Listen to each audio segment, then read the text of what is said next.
La radio HDFM, la voix des communautés au cœur de l'action humanitaire, la voix des humanitaires au service des communautés. C'est l'heure de votre journal en français. Bonjour à toutes et à tous, soyez les bienvenus dans cette nouvelle édition de votre journal sur la radio Humanité et Développement HDFM. Les titres: Bamako, solidarité et joie à la cité des enfants, Koulikoro, appui à la sécurité alimentaire. Et à présent, le développement de ces titres dans votre journal. La radio HDFM. Le samedi 10 janvier 2026, la cité des enfants de Bamako a vibré au rythme de la solidarité et du jeu. Dans le cadre de son programme Noël solidaire 2025, la Fondation Orange Mali, en partenariat avec l'ONG Right to Play, a procédé à l'installation d'une station de jeu, à l'organisation d'une grande kermesse dénommée Play Day et à la distribution de jouets et de kits éducatifs au profit de plus de 300 enfants vulnérables. Le coût global est de 12 millions de francs CFA. La cérémonie officielle de remise des jeux s'est tenue à la Cité des enfants en présence des partenaires, des encadreurs et des bénéficiaires. Suivons le reportage de Bibata Mamou Touré. Ambiance festive, rire d'enfants, jeux éducatifs et activités ludiques, la Cité des enfants de Bamako s'est transformée le temps d'une journée en un véritable espace d'épanouissement et de partage. Cette initiative, dotée d'un budget de 12 millions de francs CFA, vise à promouvoir le bien-être, l'inclusion sociale et le développement harmonieux des enfants en situation de vulnérabilité à travers le jeu et l'éducation. Pour M. Yacouba Dena, directeur pays de l'ONG Right to Play, le jeu est un puissant levier d'apprentissage et de résilience. C'est une grande joie pour moi d'être ici aujourd'hui dans cet endroit qui porte tellement bien son nom, la Cité des enfants. Un lieu où, si je peux me permettre un peu d'humour, les adultes ne commandent pas toujours, mais obéissent très souvent. Et je crois que la directrice de la Cité des enfants, que je salue chaleureusement, pourra confirmer que dans sa cité, ces petits résidents sont plus rigoureux que les comités interministériels. Et quand il s'agit de ranger les jouets, les enfants, est-ce que vous êtes contents de recevoir des cadeaux aujourd'hui? Je voudrais vous entendre encore plus fort. Est-ce que vous êtes heureux de pouvoir participer à cet événement?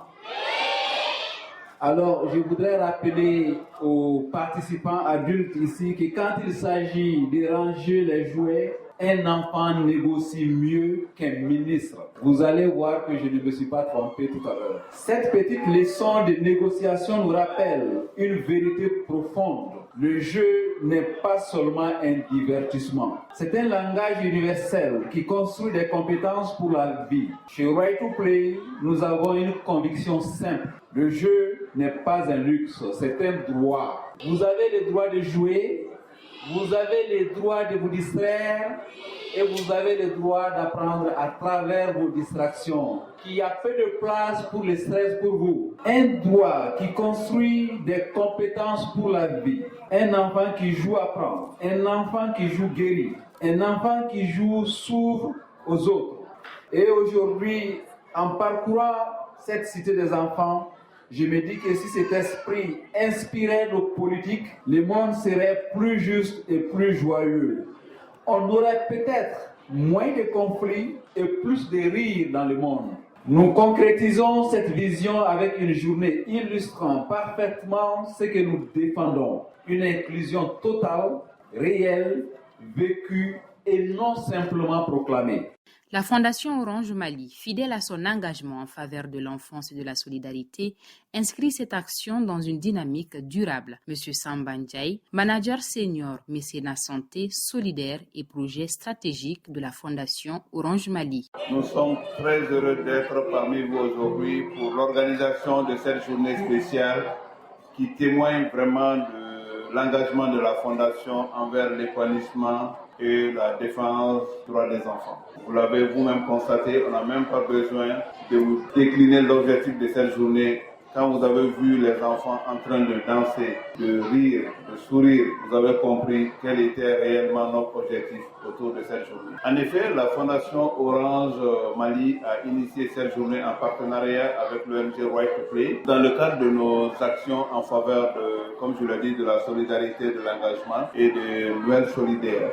Depuis plusieurs années, nous organisons en fin d'année, pendant la période de Noël, des distributions de cadeaux à des enfants issus des centres d'accueil, des orphelinats, bref, à des enfants vulnérables, des enfants vivant avec le handicap. C'est pour leur montrer en fait qu'ils ne sont pas seuls. Malgré qu'ils vivent dans ces institutions, c'est pour rappeler au monde, c'est pour rappeler à tout le monde que ces enfants ont derrière eux des pères, des mères, la Fondation Orange Mali, Right to Play, la Cité des enfants, nos bénévoles, les coachs, nous sommes tous des parents de ces enfants et nous les resterons. J'affirme ici que la Fondation Orange Mali prend l'engagement de soutenir ces enfants chaque fin d'année pour les accompagner, pour leur offrir le sourire, pour leur donner ce qui manque, pour compenser en fait l'absence de leurs parents. Donc cette journée dans la pratique, elle s'articule autour de l'organisation d'une kermesse avec les coachs de Right to Play et les collaborateurs bénévoles de la Fondation Orange, l'installation de stands de jeux, le partage de repas avec ses enfants et au-delà de ça aussi, nous avons initié d'installer des stands de jeux dans un centre d'accueil de placement qui s'appelle Diabo. Nous allons installer un stand de jeu là-bas aussi. Sur le terrain, les coachs éducatifs, véritables piliers de cette journée, ont animé les enfants avec passion et engagement. Madame Guindo Kumbaba et Madame Meiga Mariamsou, coach éducatif. Cette cérémonie vraiment, elle est spéciale pour les enfants du Mali parce que ça réunit d'abord les enfants en situation difficile, les enfants qui sont vraiment besoin de ce genre d'activité. C'est-à-dire les enfants orphelins, les enfants des pouponnières, tout ce qui est chargé de la suivi des enfants qui sont dans des situations difficiles sont là aujourd'hui pour la Cité des enfants. Nous sommes accompagnés par Right to Play et Orange Mali qui sont les partenaires avec qui nous travaillons régulièrement. Comme slogan, travailler avec les enfants, c'est la joie au quotidien. Donc je peux vous dire que je suis vraiment contente en tant que mère, en tant que maman et en tant qu'encadreur aussi des enfants. Il y a des jeux traditionnels, il y a des jeux modernes. Parce que là où nous sommes aujourd'hui au Mali, vous savez que nos enfants ne savent même plus qu'est-ce que c'est que Djenne et Gagné, qu'est-ce que c'est que Beleta. C'est des jeux que nous avons eu la chance de faire, nos mamans nous ont appris. Donc de retour, nous devons apprendre à nos enfants comment faire ces genres de jeux. C'est des jeux éducatifs, c'est des jeux avec qui on parle de la cohésion, de la vie sociale, travaillant ensemble, d'être ensemble, c'est l'union en quelque sorte. La réception de ces jeux, ça fait un sentiment de joie. Vraiment, je suis vraiment contente et je suis très très ravie parce que ça nous montre que les enfants abandonnés que nous encadrons sont pris en compte par tous les niveaux, que ce soit au niveau de Orange, Right to Play, de l'État. Vraiment, nous sommes contents. Au niveau de notre structure, nous sommes à 130 enfants. À l'endroit des autorités, nous pouvons dire que il ne faut pas que ça s'arrête là, que l'autorité pense toujours à ces enfants qui n'ont pas eu la chance d'avoir des parents à leur côté. Nous nous portons volontaires pour les encadrer, pour les soulager, afin que ces enfants-là ne se sentent pas frustrés, ne se sentent pas abandonnés. Les enfants, principaux bénéficiaires de cette initiative, nous racontent avec leurs mots et leurs sourires ce que représente pour eux cette journée. Je m'appelle Lydie Amagadouyon, je viens du centre du Gabon. Je me sens très bien, je suis très contente d'avoir ces jouets et puis ça m'a beaucoup aidé à être parmi beaucoup d'enfants que je ne connaissais pas. Je remercie beaucoup la Fondation Orange Mali, Right to Play, pour avoir pensé à nous. Je les remercie beaucoup. Vivement la prochaine édition. Je me nomme Fatma Traoré, je viens du centre du Gabon. Nous sommes là aujourd'hui pour recevoir des jeux dans le cadre du projet Plaider. Nous sommes très très contents d'avoir réussi ces jeux-là, car ça nous permet d'ouvrir l'esprit. En plus, ça nous donne des joies d'être parmi beaucoup de gens. À travers cette journée de kermesse et de jeux éducatifs, la Fondation Orange Mali et l'ONG Right to Play réaffirment leur rôle d'acteurs majeurs de la solidarité et de la protection de l'enfance au Mali. Dans la région de Koulikoro, le commissariat à la sécurité alimentaire a mené une mission de suivi sur le terrain, suivie d'une réunion d'évaluation avec les acteurs locaux. À l'issue de cette mission, le ministre du Commerce a procédé à une distribution de vivres et d'intrants au profit des populations. Au total, 50 tonnes de maïs ont été remises aux 2 communes bénéficiaires, tandis que 20 tonnes d'aliments pour poissons ont été distribuées aux pêcheurs et pisciculteurs du cercle de Koulikoro. Une action destinée à renforcer la sécurité alimentaire et à soutenir les moyens de subsistance des communautés locales. Pour en savoir plus, écoutons M. Redouane Agba Medali, commissaire à la sécurité alimentaire, puis M. Ahmed Sherif Oumar Fofana, pisciculteur bénéficiaire. Au nombre de vulnérables dans la région du Koulikoro, il a été estimé à 41 616 personnes qui doivent recevoir 347 tonnes de céréales et 20 tonnes d'aliments poissons locaux pour renforcer la résilience des pêcheurs et pisciculteurs de la région. La présente mission de suivi et évaluation vise à apprécier la qualité des activités de ciblage, de distribution et de résilience mises en œuvre dans la région du Koulikoro.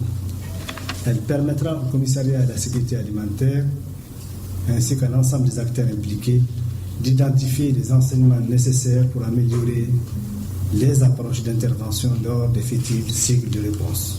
Cela va beaucoup enlever des épines dans nos pieds, parce que nous, producteurs, nous sommes dans les difficultés depuis très longtemps. Mais Dieu faisant les choses, l'État est en train de nous accompagner. Ça fait quelques années aujourd'hui que vraiment l'accompagnement n'a pas fait défaut. En bref, dans la région de Tombouctou, l'Organisation internationale pour les migrations, l'OIM, renforce son accompagnement de proximité en faveur des bénéficiaires d'activités génératrices de revenus. Dans le cadre du projet Aide d'urgence aux populations déplacées, financé par le gouvernement du Japon, 18 bénéficiaires ont récemment reçu un appui technique et matériel pour assurer la durabilité de leur activité économique. Parmi eux, 17 personnes sont spécialisées dans l'embouche ovine et une bénéficiaire exerce dans la vente de volailles. L'appui apporté par l'OIM comprend notamment la mise en place d'enclos grillagés, la fourniture d'animaux reproducteurs, d'aliments pour bétail, de compléments nutritionnels et de produits vétérinaires, ainsi que du matériel adapté pour la vente de volailles. À travers cette initiative, l'OIM contribue au renforcement de l'autonomie économique des populations déplacées et à la sécurisation durable de leurs moyens de subsistance dans la région de Tombouctou. La Croix-Rouge malienne engage une nouvelle étape de sa stratégie humanitaire. À l'issue de l'évaluation de son plan stratégique 2021-2025, mené avec la participation active des communautés, des partenaires et de son personnel, l'institution trace les contours d'une nouvelle feuille de route adaptée aux défis humanitaires actuels et futurs. Cette démarche repose sur une conviction forte. Bâtir une stratégie efficace, c'est d'abord écouter les communautés et agir avec elles. Fidèle à sa mission, la Croix-Rouge malienne réaffirme son engagement à intervenir dans le respect de la dignité humaine en tenant compte des réalités du terrain et de l'évolution des besoins. Le nouveau cycle stratégique accordera une priorité renforcée à la santé, à la gestion des catastrophes ainsi qu'à la sécurité alimentaire et aux moyens d'existence avec une ambition commune, bâtir des communautés plus résilientes ensemble. Le représentant du Haut Commissariat des Nations Unies pour les réfugiés au Mali, M. Pierre Camara, a été reçu en audience ce vendredi 9 janvier 2026 par la ministre de l'Entrepreneuriat national, de l'Emploi et de la formation professionnelle, Mme Oumou Salsek. Les échanges ont porté sur l'inclusion des réfugiés dans les programmes nationaux de formation professionnelle, d'entrepreneuriat et d'emploi en vue de renforcer leur autonomisation et leur contribution au développement socio-économique du pays. La ministre a salué cette initiative et réaffirmé la disponibilité de son département à travailler en étroite collaboration avec le HCR pour la valorisation des compétences et des savoir-faire des réfugiés présents au Mali. Cette collaboration vise à favoriser leur insertion socio-économique durable et leur pleine participation au développement de la société. Actualité internationale, crise à Gaza, système de santé en ruine. Un médecin gazaoui de retour après plus de 665 jours en détention décrit une situation sanitaire catastrophique à Gaza. Hôpitaux détruits, manque de médicaments et de personnel avec à peine un scanner opérationnel et aucune IRM disponible. L'accès humanitaire reste sévèrement bloqué, aggravant la la malnutrition et la mortalité, notamment chez les enfants. Soutien au Fonds humanitaire international. Le Luxembourg, la Lettonie et la Norvège ont récemment contribué à hauteur de 530 000 € au Fonds humanitaire international, soulignant la solidarité européenne face aux crises persistantes dans le monde. Fin aiguë au Soudan, les femmes en première ligne. Selon l'ONU, la crise alimentaire au Soudan touche particulièrement les femmes. Avec des ménages dirigés par des femmes 3 fois plus susceptibles d'être en insécurité alimentaire, plus de 20 millions de personnes ont besoin d'aide et le pays pourrait être l'un des premiers bénéficiaires des vastes financements promis par les États-Unis. C'est tout pour cette édition de votre journal sur la radio Humanité et Développement HD-FM. Au micro, vous aviez Yehia Bouré, la partie technique a été assurée par Salim Djouara. Merci de votre fidélité et à très bientôt sur la radio Humanité et Développement pour une nouvelle édition de votre journal. La radio HD-FM